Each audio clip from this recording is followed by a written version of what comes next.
judgment? Recording in progress. How do we keep decisions transparent and contestable and democratically accountable? And how do technical, policy, and organizational experts really talk to each other about all this? Thank you, Louis. Thank you very much for that person, one person joining online, and the people joining here in the Ed Hub. We had a little bit of problems with the audio and the video, but we're doing our best. At the University of Technology, the technology is failing, but it is what we have to work with. So here we go. I will do my best, and the recording should be available. Sorry that I start recording later, but anyway. So basically, this is part of my research as well, and I'm trying to structure this research around what Anne just said, like what the knowledge means when and how decisions are made, not just in the general aspects that I care the most, which is governance and public policy, but also in my educational practice and the educational practice in general, the university. So my questions and the provocations that I had on conversational AI, because this is a new thing, we're talking about generative AI, talking about agentic AI, which is when you have you don't not just put a prompt, the agent does everything for you if you ask it to. There's also the emergence of conversational AI. So I had a couple of questions. First question will be, what if students could talk to your syllabus? What if assignments explain themselves? And what if reading became conversation? And the logic for this is basically a book that I started reading last year. And when I say reading, I started listening last year in my commute, which is the Gutenberg parenthesis, which basically is structures or basically shows that the existence of the written text as an artifact, it's a parenthesis in our history. That the majority of human knowledge transmission, human knowledge integration, human knowledge relationality has been without the written artifact. So we had the printing revolution, the invention of the printing press transformed access into written knowledge. And I'm not ditching the printing press. It was an amazing feature. It allowed us to keep things together, keep things, preserve them for the future. However, with the digital age and the rise of the internet, the information was democratized, shared, many times in many cases misinformed. But either way, this is the world in which we live now, and I feel the parenthesis is closing. And this is the argument of this book as well. And we're jumping into AI integration, where these technologies, in my opinion, can have a huge potential to reshape education, enhance personalized learning experiences, and on top of that, adding to that element of like going back to conversation. Because as that's like a pictograph from the Middle Ages, knowledge was transcribed by discourse, by talking to people, by people listening, not necessarily by writing. And no one writes anymore, and no one reads anymore. Sadly, it's growing, and we have to evolve into that new era or new structure in which how do we do with this thing? So that's the theory. Orality to text for the 1450s to 2025. What's coming next? And my argument is what coming next is post-textual knowledge infrastructures, moving from monologue to dialogue, because the paper or the essay, it's a monologue. You just throw yourself out there and there you have back and forth and you can iterate, but it's a monologue. So we're moving from monologue to dialogue, and the conversation itself as the epistemic infrastructure that we need. So what is the workshop of today? How it was planned is to experience conversational AI with documents. Because we don't have so many people today, I will just probably jump to the tool straight away. But I will also ask people online, and especially the ones that watch the recording, to join the website. It's free. You just need your Google account. I even use my UTS account. The Google services are still available. And it's completely free, and you can experiment with a lot of materials. And the important part in terms of data governance and data and the worries that you may have, this is not a large language model as understood like ChatGPT or the others. This one doesn't learn from the information you add, so it's safe as anything can be online, but that's what it is. So I just want to experiment with this material And at the end, just explore a little bit of governance implications and envision, new assessment possibilities, what we have to jump into. So what is Notebook LM, which is a tool that I'm using a lot. And when I say a lot, is a lot because it's very useful.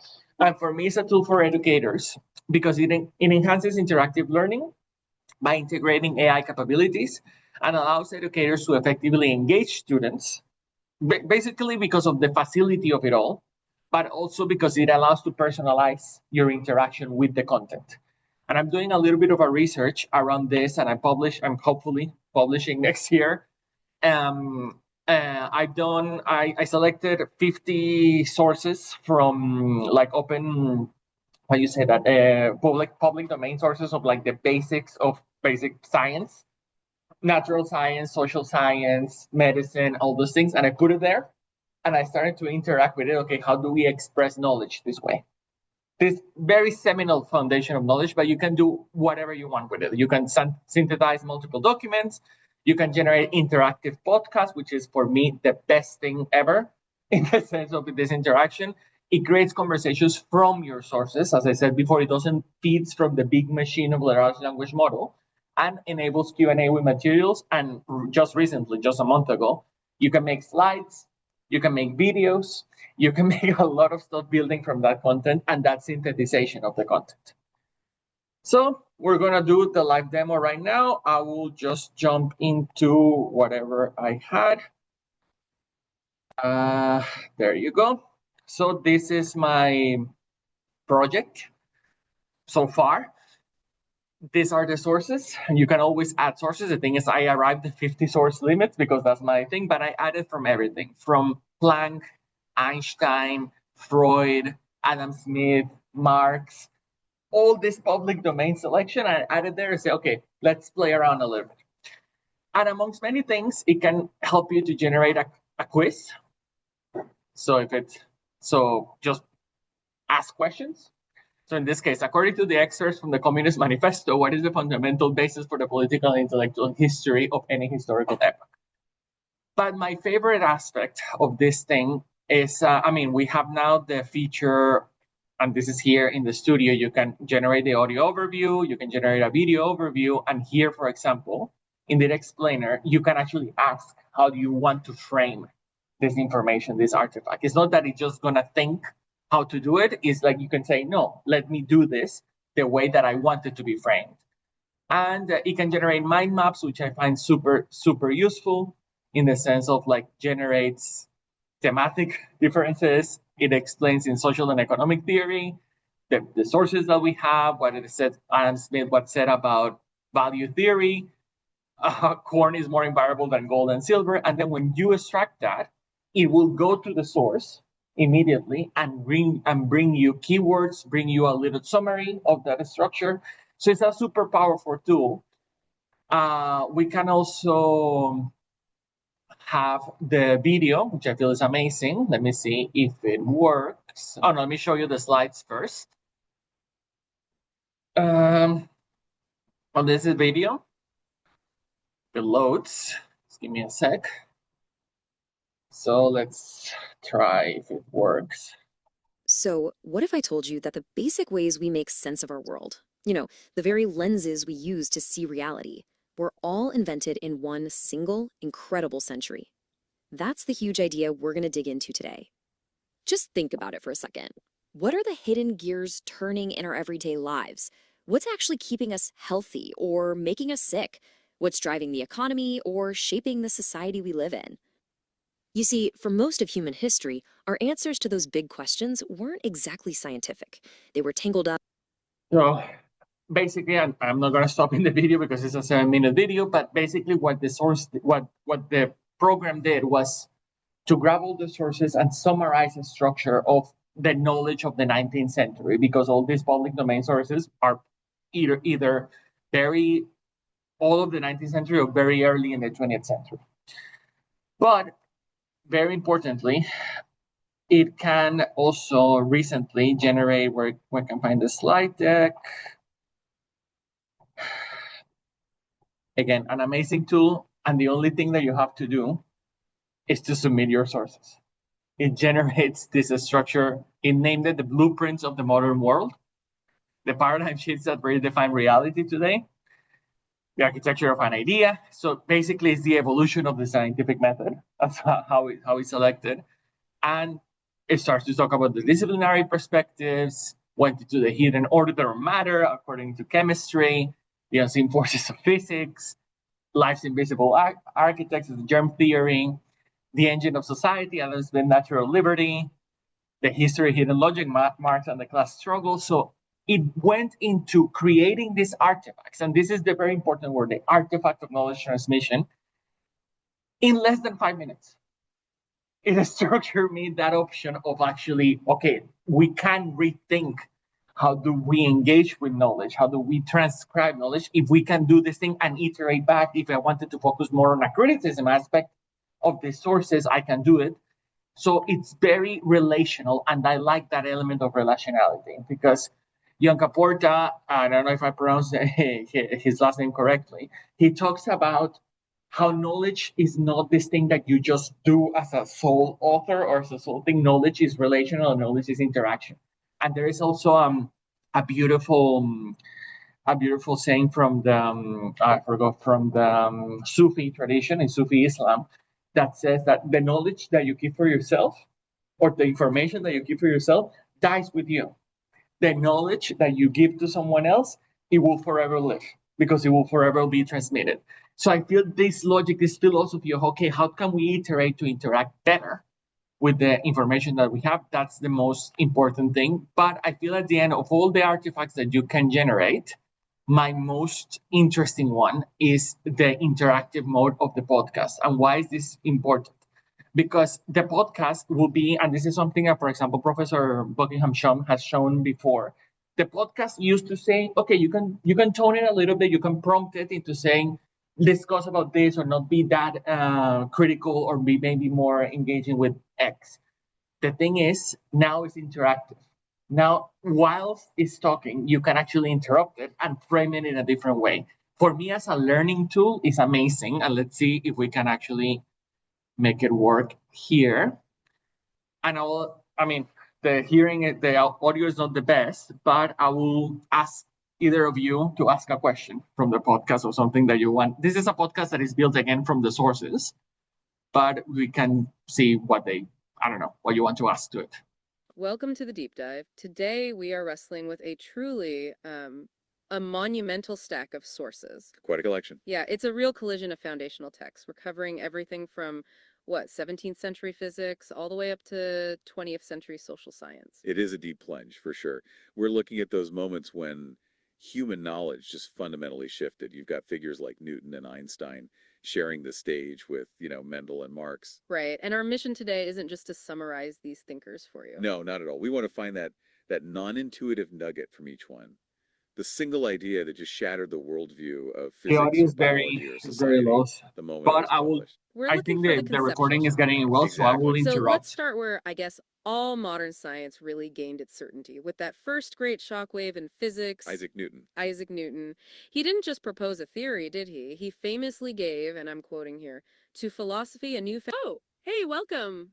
What's up? You're talking about different forms of doing science. Can you focus on the methodology of all these sources?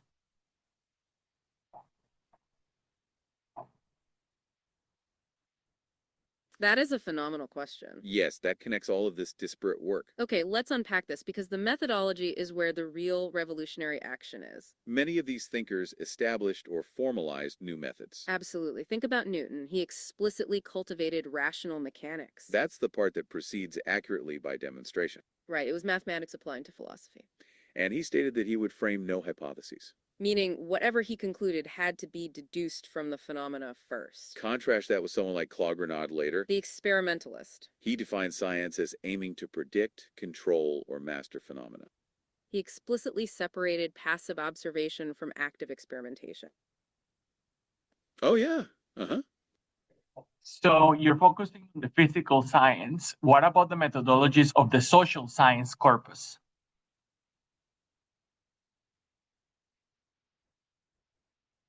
That is a wonderful challenge and absolutely necessary for this discussion. We can't neglect that half of the equation. Okay, let's dive into it. If physics started with mathematical deduction, social science really relied on two things. Statistical analysis and comparison. Exactly. Think about Durkheim and his work on suicide. He used genuinely shocking statistical findings.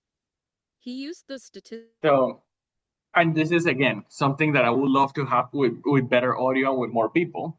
But this idea of we have this generated artifact that can actually talk back to you and you can ask questions on it and you can reframe the focus of it. I think it's an amazing structure, not just for you learning what you're doing every day, but for the students that we have. If we can actually amplify the capacities of this thing to say, I don't know, let's drop and if you don't understand an assignment, drop it there and ask questions to it. Ask questions to the protocol that is generating these conversations. So, Can I just ask? I think it's amazing. yeah. What if you asked a really critical question that was something about the materials, like, can you tell us about some female scientists at that time? Maybe try that to see whether it. We can give it a go. Yeah. We can give it a go now because I haven't tried it. Yeah. So we can give it a go into the interactive mode. But it's drawing on your 50 sources. It's drawing with 50 sources. That's why it could be interesting to see. Yeah. I don't know if they're all men because there's one from Marie Curie there, but let's ask. I'm interested because that's the thing. It prompts this possibility of saying, okay, what is being reframed as knowledge or as important by the machine or by the machines or by the model. And for me, it's essential because at this stage, you're not considering this just a tool, you're considering it as an actant. In the sense, an actant, I'm not saying that it has agency, but I bring back to actor network theory in this idea of like, it's my favorite analogy is the speed bump on a road. The speed bump by itself doesn't have agency. Someone put it there as a symbol of authority to, you have to slow down. It doesn't have agency, but you, in your relation to it, you have to slow down. Is this the same thing? The AI yet doesn't have agency. When it has, I think we're screwed, but it doesn't have agency. But it does have that actancy nature, and that's what I want us to recognize, because at the end of the day, we can ask these questions. So let's go. Welcome to the deep dive. Today we are wrestling with a truly a monumental stack of sources. It's quite a collection. Yeah, it's a real collision of foundational texts. We're covering everything from 17th century physics all the way up to 20th century social science. It is a deep plunge for sure. Oh, hey, I think our listeners got something to say. You mentioned this is a monumental sources. Are there any women represented?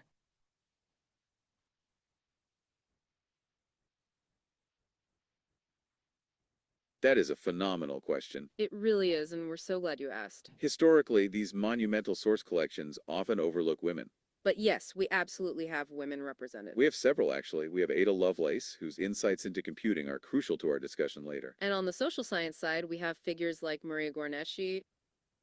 Right. She performed an essential translation of Amedeo Avogadro's foundational essay on molecular theory. Translations like that are instrumental in the spread of knowledge. And we also see the foundational work of Isabel Eden. She was a fellow of the College Settlements Association. Her reports, like the one we drew from on Nego domestic service in Philadelphia. There are many sources. Didn't read the sources. I know, just like public domain sources that are seminal. Let's put them there. But it identified that there were not so many women, but immediately grabbed the ones that were there. So I think that, again, for any type of question that you want to, and the opportunities are endless, quote unquote. And I hate to use this very like hypey thing, but it's actually endless because it opens again the opportunity of interaction, which is something that the closed artifact, call it a paper, call it an essay, call it a book, call it an assessment brief, doesn't have. You cannot ask questions to the paper. You can think about it, you can read it, and you can reflect, but as a process, you cannot ask questions to the paper in the moment, or questions as if they were the author of the paper. But all these possibilities are actually at hand in this type of new technology that we have to manage. But again, it's not about the technology itself. It is about, in my opinion, it is about the understanding of that we need to actually evolve into new forms of transmitting knowledge and of course of learning, of teaching knowledge and of learning knowledge. Very important tool before I jump into the part in which I want you to actually log in to Notebook LM and maybe try something here, or the people joining online or the people that will be watching the recording. But very important is this new feature that is called reports. Why? Because the reports actually, you can do whatever you want, textually based, but very short, very cover, like if you will, comprehensive. But you can ask for a briefing doc, a study guide, a blog post, and very important, a historical analysis. It can write a research paper, a concept explainer, a topic overview, or you can create your own thing. So if we want to ask about the women's involvement in this development, we can ask it. And we can have a summary from this massive amount of data. Because at the end of the day, the text that is there is data. So how can we actually structure these questions into a different framework, write something, explain something? And in this scenario, I built from there is the head of AI ethics at the University of Yale in Connecticut, and his name is an Italian philosopher called Lozano Paredes. And he wrote an amazing paper called Distant Writing, in which he acknowledges that the future of this transmission of knowledge will involve these multimedial forms, but it will also need to involve this idea that we are no longer having just one person with one computer writing a paper built from research that you have done quantitatively or qualitatively, and that's the final thing. He compares it with disciplines like architecture, design, fashion, in which you make the idea, you make the conceptual bridges, you make the design, but at the end of the day, the execution of the text is done elsewhere. And that execution is what I'm seeing here. The future of papers writing for me is going to be this, because and to be fair, like I was reading ironically a paper a couple of weeks ago, and there's a study that was done in I think, I don't remember the country, but basically that almost 2% of all the content that is being shared online on literature, in academic literature, is GenAI, and it has just been 2 years or 3 years, sorry, since ChatGPT emerged. So I think we have to acknowledge that, and I don't think we can stop that and say, oh yeah, we're going to detect AI. So we're going to understand these new ways of transmitting. I'm very interested in this transmission and in the artifact itself of knowledge. So let's go back to the presentation after the live demo. So some governance considerations that I wanted to bring back into this thing, and basically the fact that we actually need one. We need a governance framework for conversation and pedagogical GenAI because it's happening and we don't have it. We have emerging policies that guide AI implementation effectively and ethically, but we need to ensure compliance with legal standards and institutional regulations constantly and foster collaboration, because that's the thing we're not doing. We're being very preventive, maybe, risk associated, but also, okay, how can we actually enhance this because it is happening? I don't think it's going to go back anywhere. So that's very important, I think, in part of this scenario. So the hands-on activity that people watching the recording can do in their own time, or if you want to do it right now, my invitation is for you to log in now to Notebook LM. The website is literally notebooklm.google. And I don't know if we have the animus to do it right now, but this is my invitation for everyone. Upload any teaching document to Notebook LM. Subject outline. Again, remember that this is data that is kept safe because it doesn't go into the big, large language model hive mind. Upload an assessment brief, lecture notes, a key reading of your subject, your own writing, a paper that you're writing. even student work, and generate the podcast. You have all the other tools, you have all the other alternatives, but for me, the most important, generate the podcast, explore that conversation, and share the discoveries. I would have loved to for everyone to just sit here and start those. We did a little bit. We had the conversation about women in this corpus of thing, but whatever questions you may ask about your own information, about your own artifact, ask questions about it and see what is reflected back. I would love if we could all share, but maybe that's not going to be the case today. But yeah, this is my invitation for everyone. Just log, and for everyone watching the recording, just log into notebooklm.google. Very simple. You can log in with your Google account, personal, or you can log in with the UTS credentials. It's still available. That's, for example, where my project is located because it is part of my work. And just give it a go. Give it a try of that new form of interacting with this information. Can I give an example? Yeah. I think it's kind of weird, when you come across, something you've actually been involved in recently. Back when this first started, we put, we had to respond to the government about what we're doing at UTS around the request for information. And Simon Buckingham put in the request for information we created, and it turned into a podcast, and it was great. This was like a year ago or something. Yeah. But since then, it's evolved so much. And weirdly, on the weekend, I put in an obituary of someone to turn it into the audio, and it came up with this beautiful kind of story of this person's life, which was amazing. But I hadn't realised you could interact with it. So that's the thing, I kind of just was playing with it back when I knew it had first started. And to actually see that in capacity for engagement with it, I think that's so powerful, that way of actually interrupting as you're doing it and making it truly dialogic. It is through the learning together that you actually change what the outcome is. So. From just for the people online, maybe we cannot hear because we had some. I see that there were new people joining, and we have had some audio issues here at the Ed Hub. But basically, what we're saying, like the podcast feature that I want people to try using Notebook LM as the artifact was a year old, maybe a year and a half, and a request for information was transformed by Professor Buckingham into an actual podcast, and it was cool. But now it has evolved into this interaction. You can ask questions about, okay, why do you focus on this? Or why are you talking about this? That relationality for me is crucial, a crucial jump into this thing. And who knows, it's going to even get better. I give it a couple more months and it will get even better in terms of fast response, in terms of like, how do you engage with like the different topics, how it doesn't go back into talking maybe because it responds to you. One thing that I've noticed is it responds to you, but it goes back into its own narrative. How can you let it? No. Interrupt again.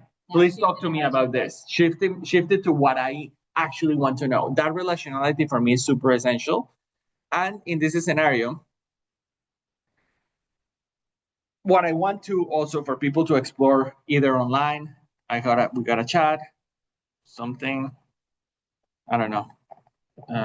Is there a Microsoft equivalent? No, Morgan. Unfortunately, at this moment, there is no one. This has been very Google, and this has been, and the new features were linked to the launch of Gemini 3, the new model from Google, and it has been amazing. The works of Gemini 3, and I mean the image creation. Yesterday, I was playing around with it, and before the design subjects were at least a little bit untouched. I provide to the new model a picture of Google Earth of an empty lot in Buenos Aires, in my home city. I'm an architect originally. And I asked it to generate the blueprints, the architectural plans for a cultural center with my design. I told it, please ask it to be this. It created perfect architectural plan. So it's terrifying. But that's the thing. This is the type of questions, and Microsoft doesn't have one at this moment. But again, as I said, you can connect to Google still with your UTS account, with UTS credentials, and this is the best part. It's free. It's freely available, and in the terms of like as a reflexivity aspect of this, doing the podcast or doing the slides maybe, or doing the video, or doing all the things that are available, ask yourselves at home or here in the thing, what does AI at this moment emphasize in the rubric? Like in the sense, like if you are in the rubric of your marking criteria, what is the emphasis on AI? Is the emphasis prohibitive? Is the emphasis of like, oh, you can use it as a thing, but you have to critically analyze it, whatever that means? Or what it is that you're actually asking this thing? How does AI explain complex concepts? If there's something complex about, I don't know, difficult topics, for example, how can we actually explain this thing better with AI? And very important, design a challenge. What question proves human understanding? We have all these things, we have all these tools, these actants, not tools. They have all these possibilities, all these artifacts. What do you think in these interactions that we have, in this capacity, in this scale that we can bring it, what question would actually prove human understanding and not just AI understanding? And I'll leave it open because I don't have an answer. I don't have which question can actually prove human understanding using the tools. I'm not asking everyone to read the 50 sources of like, but that's the thing. What could prove human understanding of that interaction, maybe with AI, of the knowledge of the scientific method? Not sure, but that's the thing. That's a question that I want to leave open, and I want to invite everyone to actually give it a go, because I feel it's an amazing tool. It's an amazing, again, tool. No, it's an amazing artifact. It's free, and it's everywhere. And it's a great tool, not just for education, but for our own research here at UTS. So a couple of the brief questions, because I think, we have time, but I don't know if we can extend them much more at this stage. But questions to think about at home, or when you actually engage with this exercise, a question that I want to invite here in the workshop. What surprised you about that interaction? What surprised you about the communication that you had? Because it's not just, oh yeah, it gave me great things, because that's my fear with AI.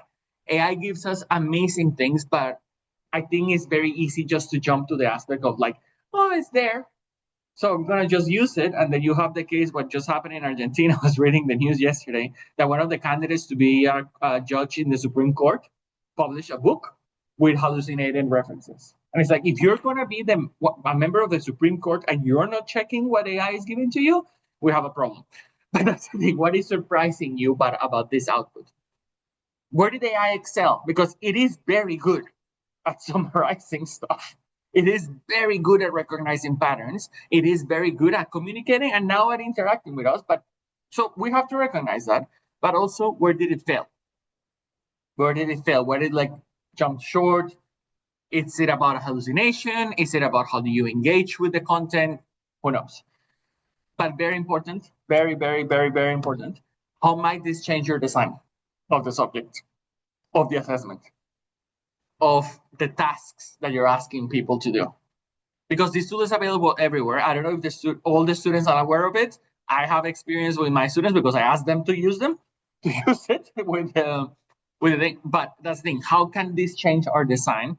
And I have a couple of suggestions of how can we actually do this, which is how to transform assessment, especially with tools like this. Not just with ChatGPT, which is a model that, again, is interactive, but it's also refractive in the sense like it only gives you back information. It doesn't that iteration process doesn't happen always, and that for me is very important.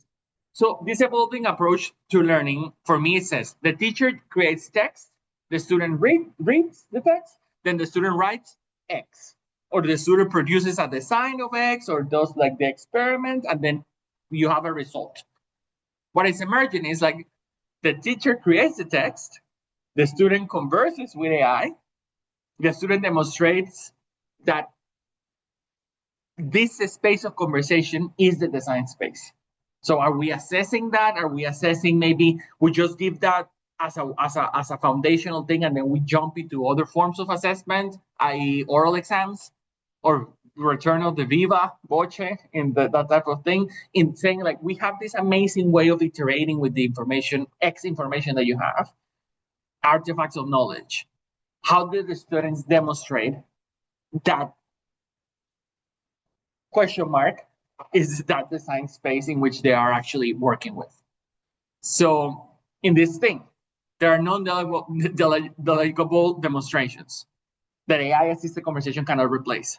It cannot replace an oral defense of interpretation because, yeah, you can hear what the AI says, but what do you interpret from it? That's very important. Sorry. Comparative evaluation of outputs. You can show, okay, give me one podcast, give me a second podcast, give me the slides, give me a second set of slides. What is emerging there and where it falls short, but actually what is good. Maybe conceptual bridges can be built, but you have to be the designer still. AI is good at recognizing patterns. It's good at reproducing patterns. It's a statistical reproduction of patterns at the end of the day. But if you are the one building the bridges, you are the one, as Florida says, doing the distant writing, in the sense you are designing the conceptual framework, and then the implementation or the execution of that conceptual framework is done by the machine, but you still have to do the conceptual bridges. I feel that's important. Application in authentic context, of course. How can we actually examine from this? How can we make it authentic? Metacognitive reflection, again, the building bridges, conceptual thing, like you can actually have the luxury now to jump out and see this building, this tech, because you can iterate again and again and again. I have 50 sources. All that thing took me half an hour yesterday, reproducing all that amount of artifacts for today. And this judgment under uncertainty. What do we do? And this, how do we position ourselves? Because for me, AI is not just a tool for learning. I want to say that AI is the infrastructure to which knowledge is constructed, validated, and shared today. Or at least it will become that. Demands new forms of governance, new forms of assessment, new forms of literacy. And this is not saying, oh yeah, we have to replace all text-based assessment. We can still have proctor exams, whatever.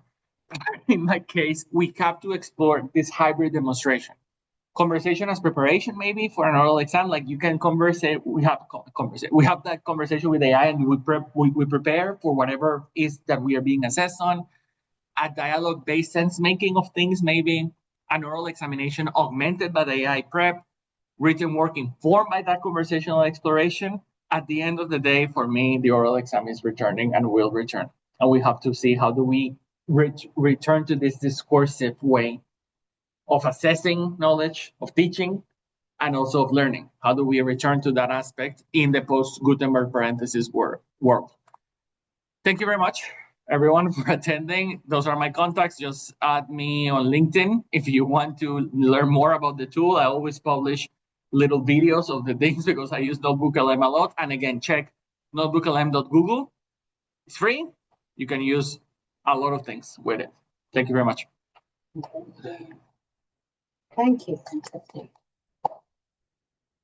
Stop sharing and We had 3 people yeah. online. Yeah, great. Do you have any questions online? We can answer in the chat. If not, I can log off. Yeah, let's give them a chance to ask. Well, we've got any questions? No questions? I've got some questions. Oh, of course. First of all, thank you. That was just so great. I really enjoyed that. It was really thoughtful and provocative, and I think it got me thinking. My mind's spinning. I think we all are. One thing I think is really interesting is that whole concept of relationality and dialogue. And my ideas about learning is dialogue was formed by some great scholars from UNSW, Anne Game and Andrew Metcalf, who talk about the process of coming to know is a dialogic one. And they talk about how you wouldn't know things unless you do it through dialogue with things. And there's a great paper I can share with you. But I think that framing of learning as a dialogic process rather than necessarily knowledge as being something that has been just created. We come to know and develop knowledge through that process. And I think throwing AI in there as part of that dialogic process is where it gets really interesting. And it's almost like it's a three, not just a three-way thing, but you've got your text, you've got your teacher, you've got your student, and you've got AI. Yeah. And all It's- that relational kind of aspect, I think, It's another actor at the table. it is. And I think active network theory is a really interesting way to look at that. I think, it is, but it's different from agents in the old way of active network. It has got an agentic quality, hasn't it? So Yeah. But again, the best example for me is the speed bump. yeah, It's something, it's a thing that is Yeah. there that you have to acknowledge when you're going through to your yeah, it way. does work. It does. It does, stops and I know, and it has a feedback loop with you. Yeah.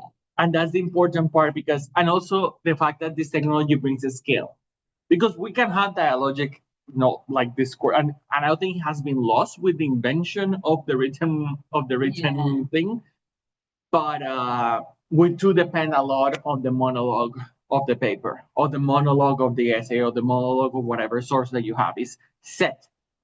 Yeah, it has been iterated, it has been peer reviewed, but it's still set. It's when it's published, it's set. Yeah. This thing, it scales it up to whatever you want to do, and also you can not close it. But it's that real time interaction. And that person I mentioned, Andrew Metcalf, I remember watching him teach, excuse me, my voice is gone weird, a class of 300 students. And he actually said, he started the kind of class by, it was amazing, what's a vacation? And then he invited them in to talk about what that was. And then he said, you are my vacation, and I'm here to learn with you together. But what he did, which I think was really interesting, he put texts up of really difficult kind of philosophical kind of scholars, and then he got them to read it and highlight some text. But what I think is really interesting in what you're doing is couldn't just be highlighting the text. It could be interacting with that text in a much more live way. That actually, and out of that interaction comes a different thing. So I think the potential there is just so great. So really, as I said, it's got my mind around that. Yeah. Well, I hope people use it. Yes. So, you've been using it with your classes to help the students unpack the assessment. Is that right? So, are you able to sort of track the nature of the questions, like the interactions? No, that's not something that hasn't happened yet. No, I mean, I would love to. Mm. And there are some other tools. We have Alice AI being implemented at some subjects at the TD school, but the problem is Notebook LM precisely because it's safe. Yes. Yeah. It doesn't allow you to see it. Yeah, Every person has the ownership of their own interactions to. But you could actually use, say, a team, say set up a Teams environment, record yourself doing. Oh, yeah. For example, in one of my final subjects of the graduate certificate the graduate certificate, I actually did that for one of the assessments. I recorded myself asking the questions to the podcast that was generated about my portfolio. Oh, that's the thing. So you can do that. You can ask that. I was like, what questions are you asking? And this is very easy feature. Just record your screen. So yeah, I understand you haven't been able to sort of capture from the LLM, but have the students given you any feedback about how they're using it, how they're finding it, or you just think it's maybe more that it's reassurance that it's there for them, and if they haven't come to you with the questions, you think I just tried it in spring, so I haven't got any like any solid sort of feedback. But what I keep saying is like I started doing it actually at the beginning of the year, but very limited. And the good thing was like I got a student in the SFS said to me, "Thank you for creating as AI space in which I can explore safely." Yeah. So that was nice. Yeah. Platform for the students that they feel like if they're feeling vulnerable about asking questions, or you always get students saying, they put their hand up going, "Oh, this might be a silly question." Yeah. And you try and encourage them to say, "Well, there's no silly questions," but they can ask maybe what they feel is a silly question to an LLM. They'll feel more comfortable. So it's sort of a safer space. And they can I would love, for example, if I need to frame it better. I would love for having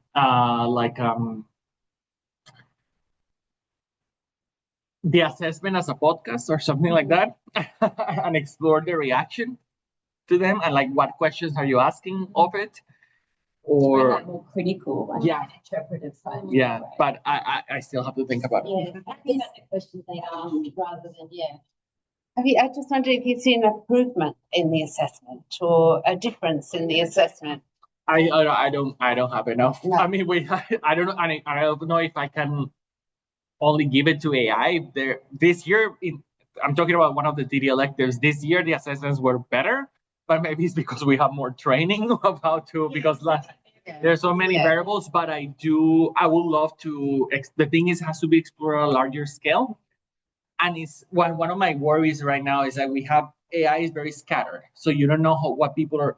I mean, we do know at the university which tools are being used, but we don't know who's using what for, and in the best ways.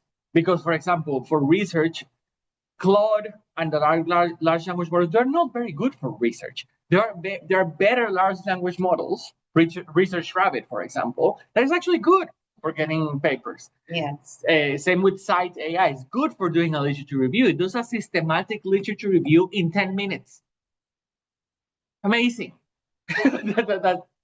What do you do with that is interesting to me. Because it's set, and I don't think anyone is going back to have a systematic literature review with all the new structures that we have.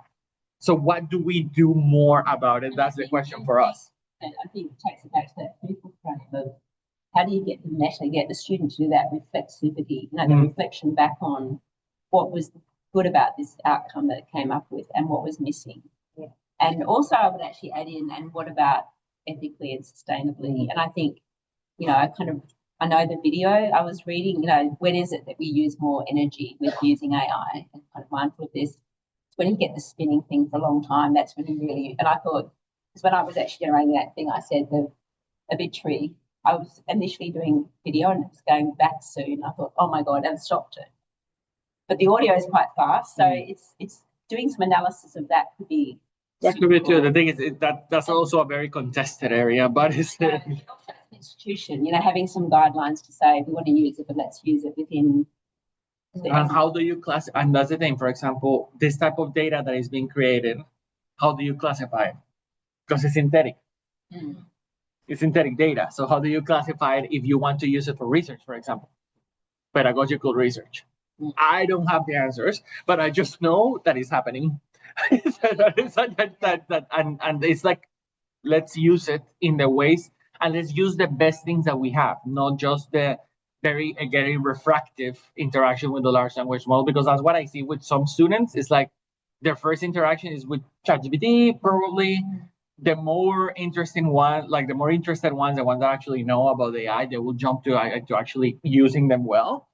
But the general, they will just have that. You will use it as a search engine. Yeah. And it's way more than that. And the search engine is definitely not the best use. So AI is not a search engine. AI allows generative AI allows us to have these different ways of thinking. I think that's the more important thing.